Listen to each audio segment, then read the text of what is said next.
que a nossa preocupação é que eles passem do vestibular, tenham uma profissão, tenham uma família, ganhem bem, compre tudo que acha que é importante para uma casa ter, e pronto. Paga os impostos, etc. Tal, vote, etc, etc. Como é que vem então o professor dizer que a preocupação da escola é com a felicidade dos alunos? Os alunos dizem assim, mas a minha felicidade não passa necessariamente por física, por química, por matemática, por não sei o que, por biologia, não sei por aonde, em fazer fila, dar continência, rezar, fazer isso, fazer aquilo, etc. E tal. Se eles alegarem isso, como vai ser? E eu me lembro que nesse dia eu tinha levado umas referências do Japão, onde sei que o governo japonês estava repensando o modelo de educação, porque as crianças dos meninos estavam se suicidando. Eles não estavam aguentando a carga, não. Né, dos pais, da sociedade. Estavam virando neuróticos. E estavam realmente se suicidando. E eu fui levar essas coisas para lá, para ilustrar um pouco o meu ponto de vista. E, pelo visto, me dei mal. Porque o que eles queriam era exatamente isso. Eles queriam uma educação voltada efetivamente para a formação de verdadeiras máquinas pensantes, pessoas destituídas de toda e qualquer sensibilidade, de toda e qualquer consciência de direitos, de cidadania, de tudo. O que eles queriam eram realmente, como eles chamam, né, vencedores, campeões invictos, que pudessem realmente estar no pódio, dizendo que são os primeiros em tudo, os primeiros nisso, primeiros naquilo, primeiro não sei o quê. E aí eu me lembrei de um filósofo brasileiro, está vivo ainda, que escreveu um texto chamado Currículo Mortis. Isso sim. Quando fala de currículo mortis, pensa assim, o que é isso? É um necrológio? Que diabo vem a ser isso? Não é não. O currículo mortis é aquele currículo que a pessoa faz falando das suas derrotas, falando das suas perdas, das suas angústias, das suas incertezas, dos seus equívocos. Porque isso é humano, isso é extremamente humano, isso é educativo. Como diria o outro, não tem vitória sem derrotas, e não tem derrotas que também não contêm grandes lições para as pessoas. Não se pode conceber um programa pedagógico centrado na conquista do êxito a qualquer custo. Isso é realmente uma monstruosidade. Um crime de lesa personalidade, de lesa humanidade. É importante reconhecer as nossas fraquezas, os nossos limites, as nossas dúvidas. Quem não tem dúvida? Todo mundo tem dúvida. A gente faz as coisas, mas a gente tem dúvida de que talvez pudesse ser feito de outra maneira. Poderia ser feito de uma outra forma, poderia ter seguido outro caminho. Todos temos hesitações. Viver não é fácil, dizia o outro, viver é muito perigoso. Precisa ter coragem para viver. Porque não está escrito em nenhum canto que você deve seguir sempre por esse caminho, não. Antes tivesse. Nós temos que realmente inventar muitas vezes os caminhos. E é sair. E arriscar. Para ver se realmente está certo. Mas não tem nada garantido lá no fim que vai realmente dar tudo certo. Não tem não. Sobretudo num mundo como esse de hoje. Isso é um mundo muito complicado. As coisas estão mudando muito rapidamente. Então, quem pode dizer que tem a fórmula certa? Eu fico realmente pasmo quando eu vejo esses educadores, esses palestrantes dizendo que tem uma fórmula. Eu fico pasmo. É muita coragem o cara de pau chegar num auditório como esse, cheio de gente, para dizer assim, eu tenho a fórmula. Tenho. Compre meu livro. Custa R$20, R$30, R$40. Porque eu tenho a fórmula de como educar, de como fazer ser feliz, satisfeito, vitorioso, vencedor. É muita cara de pau com uma pessoa como essa, né? Porque o mundo de hoje está mais para dúvidas, perplexidades, do que realmente para certezas. Quem é que pode dizer que tem tantas certezas assim, a ponto de vendê-las em público? Pais e mães angustiados, buscando realmente um norte, realmente para os filhos. Realmente são verdadeiros vendedores de fumaça, né? O homem antigamente falava, o homem fala mais do que o homem da cobra, o homem da cobra. Mas, coitado, o homem da cobra queria vender umas drogas lá, salvador, milagrosas, coitado, ele nem tem essa culpa toda. Pior ainda, são esses bem-falantes de salão que chegam com um aparato de mídia, de propaganda, de publicidade, dizendo que tem realmente ali, de fato, a saída, o caminho para resolver os problemas familiares, conjugais, os problemas da juventude, e etc, etc, etc. São realmente os mistificadores, né? São os sabichões, entre aspas, né? Aqueles que vão passar a perna em todo mundo, efetivamente. Mas isso tudo se coloca no mundo que, de fato, é um mundo em mutação. Acho que nós estamos vivendo uma época aonde você não tem o velho não se foi ainda, pelo contrário, ele permanece, não é? E o novo também ainda não se apresentou completamente. Nós estamos vivendo um momento de transição muito grande. Mais ainda nos países periféricos. Eu costumo dizer que os países periféricos padecem de uma dupla crise. Da crise das suas matrizes, porque as matrizes civilizatórias estão em crise, e do malogro da imposição dessas matrizes aqui na periferia.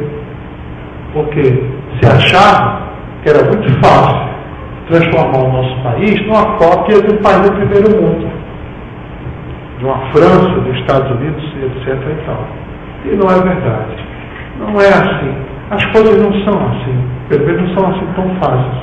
Você não é graças a uma reforma, a uma lei, que você vai transformar o Brasil num país fordista, como queria Monteiro Lobato. Coitado de Monteiro Lobato. Morreu desiludido.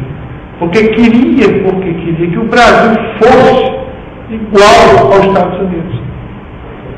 Com a mesma cultura do trabalho, a moral puritana, o espírito da poupança, o espírito do empreendedor, de ser econômico, preocupado com o futuro, acumular bens, e etc, etc. Morreu, coitado, desiludido. Porque o Jeca Tatu não se transformou realmente num próximo empresário. Não é? Os estudos sobre o perfil da burguesia brasileira não autorizam realmente dizer que nós temos uma burguesia fordista. Aliás, nós nunca tivemos essa burguesia fordista. Então é melhor, não é, assumir que nosso caminho, nossa via, ela é original. Não tem como você deduzir ela de nenhum modelo civilizatório. Nenhum. Não é assim, não é transplantando, não é copiando que nós vamos encontrar realmente o caminho. Não é. Nós temos que realmente inventá-lo dentro das nossas circunstâncias, das nossas heranças, das nossas raízes e assim por diante. Eu acho que é aí. E aí se insere realmente toda a discussão sobre a questão, não é, da educação, da escola, das políticas públicas, que tipo de democracia nós temos nesse país. Se é uma democracia a brasileira, como diziam os outros, se é uma democracia pela metade, não é? Ou é relativa ou se é absoluta, que tipo de regime é esse que nós temos? Que tipo de sistema partidário é esse? Que tipo de congresso? Outro dia o jornal estava chamando o congresso de congresso liliputiano, fazendo referência àquela cidade de Gulgulida, que era uma cidade de anões. Ele tornou-se um gigante porque descobriu um país de anões, chamado Liliput. E os jornais chamavam o congresso de liliputiano. E chamavam por causa dos nordestinos. Sempre os nordestinos, né? Sempre os nordestinos. Pelo visto, os nordestinos são a desgraça dessa nação. Enquanto se tiver presidente nordestino cheio de políticos nordestinos, então, pelo visto, o Congresso vai ser aquela casa, eu ia dizer, de Mãe Joana, mas é preciso respeitar realmente Mãe Joana, né? Ela não merece uma coisa como essa. Mas desse mercado persa, indiano, que nós temos aí, né? Nós temos que conviver com essa realidade. Não adianta realmente querer buscar soluções em outros contextos, porque também eles estão em crise. O mundo está em crise. Aqui falou-se, hoje de manhã, de uma coisa muito importante. Juventude e temporalidade. Eu achei muito importante aquela introdução que a professora pôs de manhã. Tem razão. A ideia de juventude, tanto quanto a ideia da criança, está intimamente ligada realmente com a questão do tempo, da temporalidade. Nem sempre nós tivemos jovens, nem sempre tivemos crianças. Isso é produto de um desenvolvimento histórico da sociedade. Sobretudo uma sociedade que cria ócio, que cria diversão, que cria um segmento de consumidor específico, que é a juventude. Produtos dirigidos para a juventude, programas para a juventude. Então esse tempo está mudando. Que provavelmente vai implicar numa mudança do perfil dessa juventude e dessas crianças. E nós temos que nos preparar realmente para isso. Muito obrigado.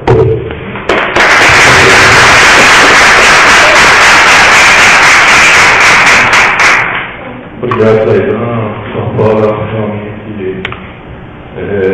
não nos surpreende pela clareza, né, pela possibilidade de levantar questões, né, que você sempre levantando questões, eu não trazer nada pronto e óbvio para mim. Mas eu acho que me dirigir a vocês para que a gente continue, a gente todos podemos estar um tanto quanto esgotados, mas ainda tem um pouquinho de força para manter essa conversa. É interessante que questões aí. Fique à vontade. Fique à vontade. Debate, acho importante que realmente vai fechar muito bem no dia de tantas falas interessantes, né, e muito satisfatórias, e acho que é bom passar para vocês. Não, fala o microfone para a questão da gravação. Então, eu fiquei pensando, quando você falou a questão do controle da sexualidade, né? Quando a gente tem que olhar para o jovem, né, do ponto de vista de tentar vê-lo como uma pessoa sexualmente perversa, né, e assim, a escola ela tenta muito, eu fiquei pensando nessa sua forma, né, tenta disciplinar muito essa libido, né, para que ela não seja tão selvagem e tal. Então, assim, na realidade, como é que a gente pode pensar como é que esses jovens estão cada vez mais tendo mais filhos, assim, você entendeu?